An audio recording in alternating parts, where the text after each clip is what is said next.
we like to see redemption stories. I'm curious to know what you're going to say since you're in this space. Redemption stories, Robert Downey Jr. goes away for a few years. He comes back, he crushes it. And we love that story. You see it in sports. A guy goes away, he comes back, he does very well for himself. You think a Mencia has a shot of redeeming himself in the comedy world? Is it too late for him? Gosh, I think with Mencia, I think from what I've heard, I haven't run into him. From what I've heard, he's doing fine in the clubs and he's got his fans. The thing about comedy is if you get burned in the industry, it's hard to come back, depending on what it was. Is it pretty political or no? Is it It's political, but it's also like what it was. So Robert Downey Jr. had addiction problems, and he comes back, and people are rooting for him. They're like, "Oh, we want you to do better, right?"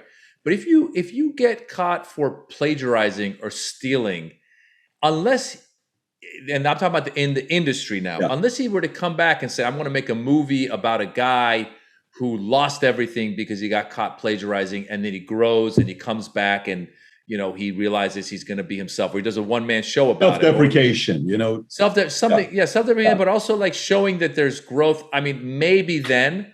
But the good thing about being a comedian or a performer that tours is your fans love you. I mean, you're going to lose some fans because of that, but you're still going to have some hardcore fans. I mean, Mencia is still a great performer. He gives a great show. So I'm sure that he's doing great on the road. I don't know about the redemption in the business per se, simply because of what I just said, unless if they come up with, listen, it's hard enough to make it in this business without having to have redemption because, I've been doing this 23 years. I've sold like 3 or 4 different shows and this and that, but it's never gone to the, to tell, on air because it's hard to make it. Now, much worse if I had done something that had a black check mark against me and now I want to come back. I almost feel like you got to address that thing in your comeback. Yeah. Kevin Hart and I were, when he came out with the Irresponsible tour, I had him out as well. I think I had him out the year after you, or 2 years after you had him. I don't know what it was, but were you 2017 when you came out and you performed? I did 2017. 2017. Yeah. I remember we were talking off air. The thing about when you came out, which was special, is the week before your performance, I remember we got a call and, your sister passed away, right? Which was like a week. And we were having a conversation. My guys like, Pat, this is what I said, whatever Maz wants to do, Maz gets to tell us what he wants to do. It's his choice. And you still chose to come. And people walked, everybody knew, but within the first 2, 3, 5 minutes, everybody knew. And I said, like, this guy's a pro, but it was great to see you come up there and doing what you did with the audience. I remember when that whole thing took place with you, but we brought Hart a year later, or maybe 2 years later, and he did the Irresponsible tour. And he kind of went up there and he talked about, listen, first time I messed up, I'm glad I messed up.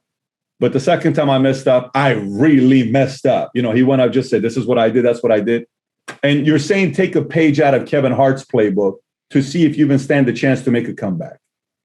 Yeah, I think you need to address the elephant in the room, right? So if I, for example, got caught for embezzling money, and Richard Pryor is a great example. Richard Pryor set himself on fire trying to smoke crack.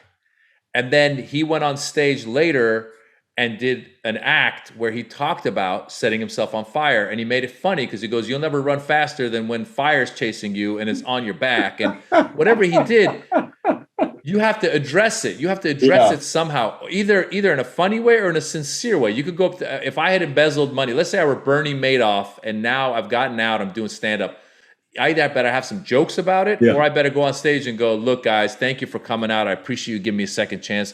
I embezzled all that money and, I don't know what got in it. Whatever it is, I apologize. I did my time. You have to address it. Because if you go on stage and you don't address it, then, no one's people are just going to be thinking about it the whole time. That makes sense. We'll see what happened there. When we had him on, I told him, I said, why don't you reach out to Rogan over the internet, Twitter, send him a tweet and say, why don't you guys get together? He never ended up doing it, but who knows what's going to happen there. But it is what it is. We wish every one of these guys nothing but the best, and hopefully he'll redeem himself. So if you like this little short clip from an interview I did, click over here to watch the entire interview. And please don't forget to subscribe to the channel. Take care, everybody. Bye-bye.